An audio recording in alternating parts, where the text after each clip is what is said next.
할렐루야, 반갑습니다. 오늘 이제 4월 26일 주일입니다. 여러분과 함께 인터넷 예배 드린 지가 좀 되었는데, 오늘 감사하게도 이제 현장에서 우리 성도님들이 몇 분 오셔서 이제 함께 또 이제 예배를 시작했습니다. 앞으로 이것이 더 확장돼서 우리 고등부도 함께 모여서 예배를 드리게 될 날을 기대하고 소망합니다. 여러분들도 여러분들 자리에서 기도로 이렇게 잘 준비해 주시면 좋겠습니다. 오늘도 함께 하나님 말씀 나누도록 하겠습니다. 오늘 우리가 함께 나눌 말씀, 말라기 말씀 두 번째 시간인데요. 말라기 2장 17절에서 3장 5절까지의 말씀을 함께 보도록 하겠습니다. 너희가 말로 여호와를 괴롭게 하고도 이르기를 우리가 어떻게 여호와를 괴롭혀 드렸나이까 하는도다. 이는 너희가 말하기를 모든 악을 행하는 자는 여호와의 눈에 좋게 보이며 그에게 기쁨이 된다 하며 또 말하기를 정의의 하나님이 어디 계시냐 함이니라. 만군의 여호와가 이르노라. 보라, 내가 내 사자를 보내리니 그가 내 앞에서 내 길을 준비할 것이요 또 너희가 구하는 바 주가 갑자기 그의 성전에 임하시리니 곧 너희가 사모하는 바 언약의 사자가 임하실 것이라. 그가 임하시는 날을 누가 능히 당하며 그가 나타나는 때에 누가 능히 서리요. 그는 금을 연단하는 자의 불과 표백하는 자의 잿물과 같을 것이라. 그가 은을 연단하여 깨끗하게 하는 자같이 앉아서 레위 자손을 깨끗하게 하되 금, 은같이 그들을 연단하리니 그들이 공의로운 제물을 나 여호와께 바칠 것이라. 그때에 유다와 예루살렘의 봉헌물이 옛날과 고대와 같이 나 여호와께 기쁨이 되려니와 내가 심판하러 너희에게 임할 것이라. 점치는 자에게와 가늠하는 자에게와 거짓 맹세하는 자에게와 품꾼의 삭세에 대하여 억울하게 하며 과부와 고아를 압제하며 나그네를 억울하게 하며 나를 경외하지 아니하는 자들에게 속히 증언하리라. 만군의 여호와가 말하였느니라. 아멘. 오늘 신실하신 하나님을 신뢰하라 라는 제목으로 여러분들과 함께 하나님 말씀을 나누고자 합니다. 여러분, 사람과 사이에 굉장히 중요한 것이 뭐냐면 신뢰라는 겁니다. 여러분, 서로 간에 신뢰가 없다면 함께 어떤 일도 도모할 수 없고 함께 할 수 없습니다. 어떤 일을 맡길 때에도 여러분, 신뢰하는 사람에게 일을 맡기지 일 잘하는 사람에게만 일을 맡기진 않습니다. 일을 잘하는 사람이라 하더라도 내가 믿지 못하면 계산하게 되어지고 부분만 맡게 되어지고 계속 체크하고 확인하기 때문에 함께 계속 동행하기가 어렵게 되는 것이죠. 그래서 굉장히 중요한 게 뭐냐면 서로 간의 신뢰라는 겁니다. 전에 목사님이 한 드라마 이야기하면서 여러분들에게도 나누었던 이야기 중에 하나인데 기억나는 친구들이 있는지 모르겠지만 그 한 드라마에 나왔던 내용이 이런 거였습니다. 이제 국정원의 임무를 수행하고 굉장히 이제 어쩌면 그 임무를 뛰다가 목숨을 잃을 수도 있는 굉장히 위험한 그런 임무를 뛰는 내용이었습니다. 그때 한 하급 직원이, 이제 부하 직원이 그 임무의 팀원에 투입되어서 그 일을 함께 하기를 굉장히 소망했는데 그 소망대로 그 팀원에 합류하게 되었고 그 임무를 하게 되었습니다. 그런데 자신의 기대와는 달리 자기는 자꾸 허드렛 일, 빵을 사오고 먹을 것을 사오고 간식을 챙기고 이런 일들만 하고 있는 겁니다. 진짜 임무에 투입하고 싶은데. 그래서 그 부하 직원이 그 상급자들의 눈을 피해서 그 말을 듣는 척 하면서 자기 스스로 탐문도 하고 알아보기도 해가지고 결국 그 범인을 상급 직원들이 아니라 그 부하 직원이 해결하게 되는 겁니다. 그때 그 부하 직원이 상급 직원에게 이야기합니다. 제 능력 봤죠? 제가 이런 사람이에요. 저는 이러한 임무를 해야 되는 사람이에요. 이런 허드렛 일을 하는 사람이 아닙니다. 이렇게 얘기하는 겁니다. 근데 그 상급 직원이 그 부하 직원에게 너는 우리 팀원으로서 실패다. 이렇게 얘기하는 겁니다. 왜 그렇게 얘기했을까? 그 대사에 나오는 내용이 이런 것입니다. 나는 너에게 능력을 보여달라는 것이 아니라 우리의 팀원의 목숨을 맡겨도 되는지 신뢰를 보여줬어야 된다. 근데 너는 우리의 신뢰를 저버렸다. 우리의 팀원의 목숨을 맡겨도 되는 그런 팀의 신뢰를 저버렸기 때문에 너는 우리 팀원에 들어올 자격이 없다. 실패다. 이렇게 얘기했다는 겁니다. 참 인상 깊은 전 대사였는데 여러분, 신뢰가 너무나 중요합니다. 능력을 보여주는 것보다 신뢰를 드러내는 게 굉장히 중요하다는 것이죠. 신뢰가 깨지면 아무것도 할 수 없다는 겁니다. 특별히 오늘 말라기 말씀을 우리가 보고 있는데 어떤 상황에 있는가? 이 이스라엘 백성들이 신뢰가 깨진 상태에 있는 겁니다. 특별히 사람과 사람 사이에 신뢰도 깨져 있지만 어떤 것과 깨져 있냐? 하나님과의 신뢰가 깨져 있다는 겁니다. 여러분, 하나님과의 신뢰가 깨져 있게 되면 여러분 어떻게 되겠습니까? 원망의 말을 쏟아놓게 되는 겁니다. 여러분, 원망의 말을 쏟아놓게 되는 거예요. 여러분, 정말 이 당시에 지난주에 제가 말씀을 나누었지만 여러분, 이 당시의 시대적 배경이 언제라고 말씀드렸습니까? 바로 페르시아 시대입니다. 그러니까 페르시아 시대는 이 이스라엘이 멸망을 당했던 나라, 그 나라는 바벨론이었고 바벨론 때문에 포로로 잡혀갔는데 그 바벨론이라는 나라는 또 페르시아라는 나라를 통해서 멸망하게 되어지죠.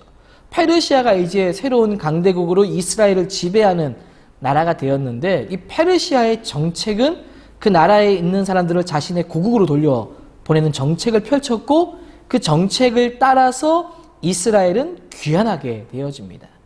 그 귀환하게 될 때 여러분 얼마나 기대와 설레임이 가득 찼겠습니까? 이제 자유인이 되는 것이죠.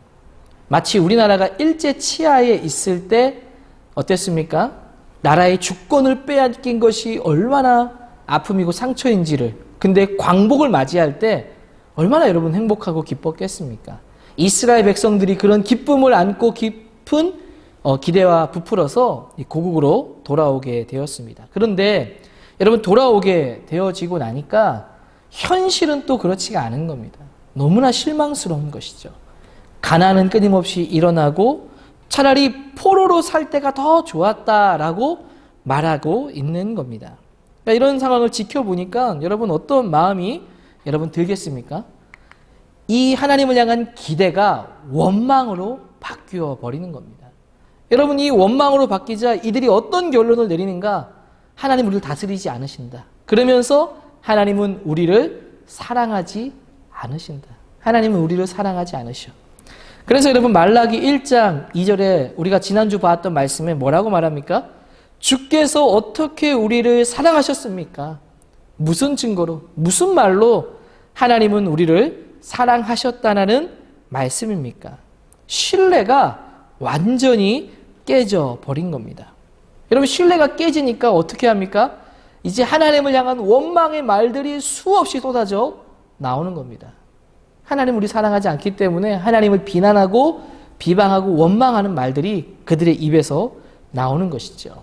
그래서 오늘 2장 17절 우리가 읽었던 말씀에 이렇게 말하죠. 너희가 말로 여호와를 괴롭게 하고 있다. 너희들이 말로 지금 여호와를 괴롭게 하고 있다. 근데 이어지는 말씀에 뭐라고 말합니까? 우리가 어떻게 여호와를 괴롭혔습니까? 우리가 언제 어떻게 여러분 여호와 하나님을 괴롭혔습니까? 라고 말하고 있는 겁니다. 여러분, 그들은 하나님을 향한 원망과 비난의 말을 쏟아붓고 있었습니다. 근데 그들은 오히려 어떻게 했습니까? 사실 이 말라기 전체의 구조가 이런 논쟁 구조로 다뤄져 있습니다. 한 6개 정도로 나눠져 있는데 오늘은 4번째인데 이런 것이죠. 너희가 이렇게 했다? 우리가 언제 그렇게 했습니까? 하나님이 답변하는 겁니다. 그들이 많은 말로 비방하고 비난했는데 오늘 2장 말씀 4번째에는 뭐라고 비방하고 비난하고 있는가? 여러분, 이어지는 말씀에 보시면 이렇게 말하죠.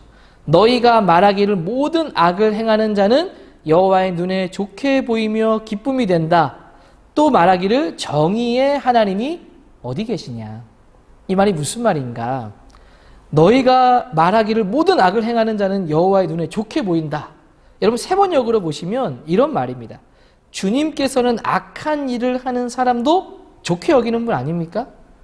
오히려 그런 사람을 더 기쁨이 된다는 말이 더 사랑하는 사람 아니겠습니까? 그러니까 오히려 악한 자들을 그대로 두시면서 그들을 더 기뻐하고 그들을 더 사랑하는 분이 하나님이십니다. 지금 그렇게 하나님을 향해 원망하고 있는 겁니다.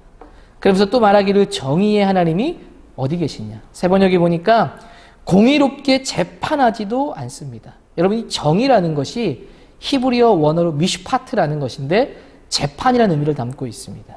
그러니까 하나님은 재판을 하셔도 악인들의 편을 드시는 분이다. 여러분, 하나님을 향한 기대가 완전히 원망으로 바뀌고 하나님에 대한 실망. 하나님은 정말 우리를 생각하지도 않으시는 나쁜 분이십니다. 이렇게 얘기하고 있는 거죠.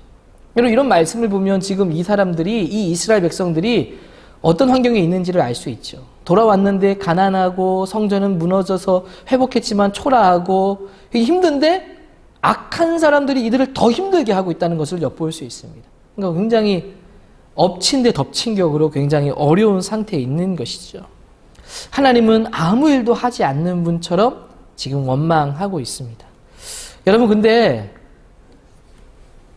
정말 하나님이 여러분 그런 분이실까요? 아무 일도 하지 않고 그냥 방치하고 내버려 두시는 분이 여러분 우리의 하나님이실까요? 오늘 3장 1절부터 그 이하가 하나님이 그들에게 답변하고 있는 내용입니다. 3장 1절에 보니까 만군의 여호와가 이르노라 내가 내 사자를 보내리니. 이어지는 말씀에 곧 너희가 사모하는 바 언약의 사자가 임할 것이라. 2절에 그가 임하시는 날에 누가 당하며. 여러분, 여기에서 말하는 내 사자라는 것은 우리 이 구약의 말라기 때는 이들이 보지는 못했지만 신약에 나오는 세례 요한을 지금 지칭하는 겁니다. 그리고 나오는 언약의 사자는 예수님을 지칭하고 있는 것이죠. 그 날이 오면 하나님께서 참지 않고 5절 말씀에 보면 심판하실 것이다 라고 말씀하는데, 그러한 심판이 일어나게 된다는 겁니다. 지금 너희들이 눈으로 볼 때에는 악인들이 득세하고 너희들이 돌아와서 힘들게 살아가고 있어서 굉장히 힘들지만 그것으로 끝나는 것이 아니라 이 날이 올 것이다. 심판받는다는 것이죠. 여러분, 오늘 이 말씀을 통해서 여러분 어떤 분이신지를 보여주고 있습니까? 하나님이 어떤 분인지를 보여주고 계십니까?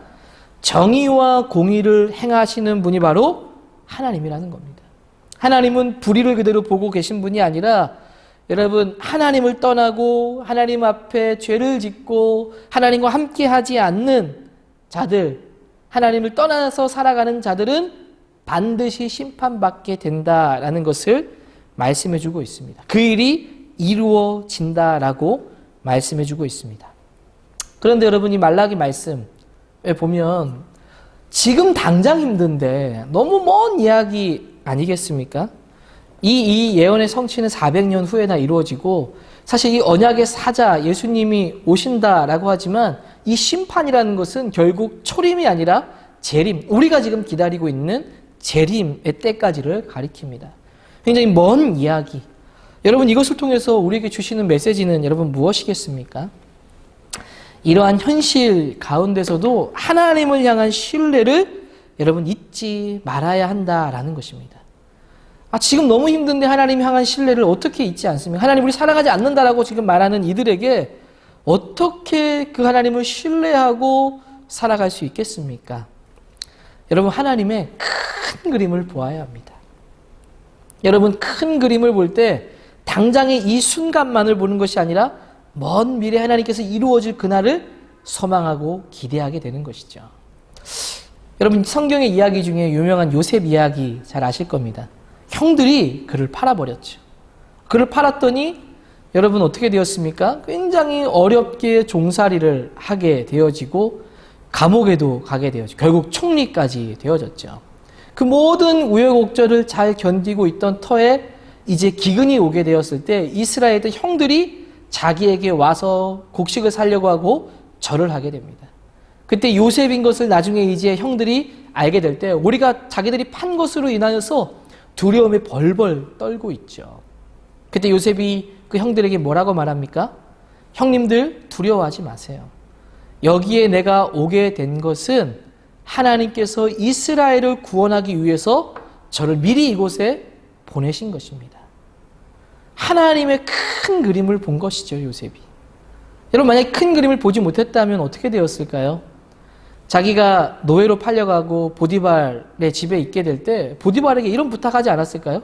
저희 아버지께만 연락 한 통만 해주십시오. 하면 금세라도 더 많은 값을 치르고서라도 저에게 값을 대부하고 저를 돌아가게 해줄 겁니다. 근데 요셉은 막 그렇게 하지 않았더라고요. 여러분, 왜 그렇게 할 수 있었을까? 하나님께서 인도하고 있는 큰 그림을 신뢰했기 때문이 아닐까요? 여러분, 사도 바울도 마찬가지죠. 자기가 감옥에 갇히게 되었습니다. 감옥에 갇히게 되니까 사람 눈을 볼 때는 어떻습니까? 아이고, 이제 죽게 되겠구나. 아이고, 매맞게 되겠구나. 얼마나 고통을 당하게 되겠구나 라고 느꼈을 겁니다. 그런데 그 감옥에 갇고 재판을 받고 하는 것을 계기로 그가 그토록 열망하고 소망했던 로마로 가는 길이 열렸다는 거예요. 여러분, 그렇게 이겨낼 수 있었던 것은 하나님께서 이루어 가실 큰 그림을 본 것이 아닐까요? 여러분, 말라기 백성들이 힘들어하고 하나님이 없다라고 원망하는 이유가 무엇이겠습니까? 지금 당장을 보기 때문이에요. 우리의 삶에도 여러분, 지금 당장을 보면 하나님 정말 원망스러울 때가 있습니다. 정말 하나님이 어떻게 이럴 수 있습니까? 하는 때가 있습니다. 그러나 하나님께서 신실하게 약속을 지키시고 언약을 지키시는 분이라는 것을 확신하면 확신할수록 지금이 다가 아니라 하나님이 이 일들을 통해서 이루어 가실 큰 그림을 우리에게 보게 하십니다. 그리고 지금의 순간을 그것을 기대하고 소망하며 살아갈 수 있도록 이기게 하신다라는 겁니다. 특별히 말씀 가운데 거하는 이유가 무엇이겠습니까? 여러분, 끊임없이 구약은 약속해 주시고 신약은 성취해 주시죠. 하나님의 약속과 성취가 계속해서 나오고 너희들 인간은 잊어버려도 하나님은 기억하고 우리들을 인도해 가신다는 것을 끊임없이 보여줍니다. 우리 하나님은 말씀을 통해서 우리가 깨닫게 되는 것은 신실하신 분이시구나. 지금의 우리의 삶도 여전히 붙들고 계시고 인도해 가시다는 겁니다. 하나님의 큰 그림을 볼 때 지금의 이 어려움들과 난관들을 하나님께서 인도해 가실 것을 더 신뢰하는 믿음으로 우리에게 삼아주신다. 여러분, 하나님의 큰 그림을 보게 되기를 소망합니다. 무엇보다 그 큰 그림을 보면서 이 세상을 닮아가서는 안 됩니다. 죄의 불순물들을 제거하며 살아가야 할 것입니다. 사실 여러분, 이 이스라엘 백성들이 하나님을 향해 비난하죠. 우리를 언제 사랑했습니까? 하나님은 정의롭지 않습니다. 악한 자들을 심판하지 않고 그대로 놔두시는 분입니다. 라고 이야기하지만 만약 하나님의 심판이 임하면 그 말을 한 사람도 어떻게 될까요? 동일한 죄인 아니겠습니까? 결국 그 말을 한 사람이 내가 될 수 있다는 거예요. 저 사람은 악한 사람이라고 말하지만 내가 그 악한 사람일 수 있다는 겁니다. 특별히 그 시간이 길어지면 길어질수록 인내가 힘들어질수록 우리도 세상을 자꾸 닮아가고 싶어요. 나도 손해보고 싶지 않고 나도 좀 이제 누리고 살아야겠다. 이런 마음들이 막 일어나게 되는 것이죠. 여러분, 이런 것들을, 이런 죄의 유혹들을 이겨내고 이 불순물들을 제거해야 됩니다. 오늘 말씀에도 보면 레위 족속을 깨끗게 하는데 금, 은을 불로 연단하게 한다라는 말씀을 3, 4절 가운데 하고 있죠. 그 말의 의미가 여러분 무엇입니까? 이 금, 은을 불로 연단하는 것은, 불로 이것을 녹이고 태운다는 것은 불순물들이 다 제거되고 나중에 다시 이게 모일 때 순금이 된다는 겁니다. 그러니까 순금처럼 아름답고 깨끗하게 만들어 가라는 것이죠. 여러분, 원하기는 이 죄를 물러나게 미워내게 하시고 우리가 이 죄의 불순물들을 제거하고 하나님 앞으로 나아가야 한다는 겁니다. 오늘 말씀을 통해서 여러분 정말 큰 그림을 보며 하나님을 소망하게 되기를 바랍니다. 그리고 죄와 치열하게 싸워서 불순물들을 제거하고 하나님의 정의를 소망하고 이 땅에 이룰 것을 기대하고 앞으로 나아가며 그날을 소망하며 살아가는 우리 모든 우리 학생들, 우리 고등부가 되기를 주의 이름으로 축복합니다. 우리 같이 한번 말씀을 기억하면서 하나님 앞에 한번 기도하도록 하겠습니다. 하나님, 감사합니다. 말씀을 통해 우리가 세상 속에 살지만 하나님을 향한 신뢰를 놓지 않게 하여 주옵소서. 언약에 신실하신 하나님을 붙들고 살아가는 우리의 모습이 되도록 온전히 함께하여 주옵소서. 무엇보다 불순물들인 죄악들을 버리게 하시고 정결하고 구별된 삶으로 이 땅을 살아가도록 도와주옵소서. 나라를 위해서 기도합니다. 코로나19로 고통받고 있는 사람들을 하나님께서 지켜주시고 세계 각국에 일어나는 코로나 사태가 속히 해결될 수 있도록 은혜를 베풀어 주옵소서. 우리 고등부를 위해서 기도합니다. 코로나로 인해 보지 못한 지가 벌써 2달이 되어 갑니다. 있는 곳에서 하나님 잘 지내게 하시고 인터넷으로 드리는 예배에 날마다 크신 은혜를 더하여 주옵소서. 무엇보다 가족과 함께 드리는 예배를 통해 더 큰 은혜를 날마다 얻게 하여 주시고 또 온라인 계약을 하였는데 잘 적응하고 학업을 잘 감당할 수 있도록 온전히 인도하여 주옵소서. 또 다시 모여 함께 모일 예배를 소망하게 하시고 기대하는 마음을 부어 주시옵소서. 또 한 주간의 하나님의 은혜 가운데 또 지켜줄 것을 믿고 감사드리며 살아계신 예수님의 이름으로 기도드리옵나이다. 아멘. 네, 여러분 말씀을 마쳤습니다.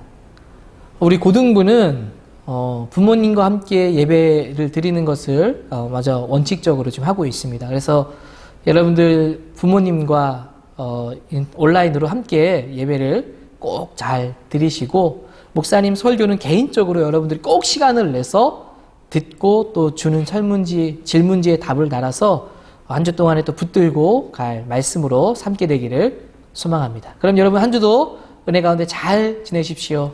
안녕.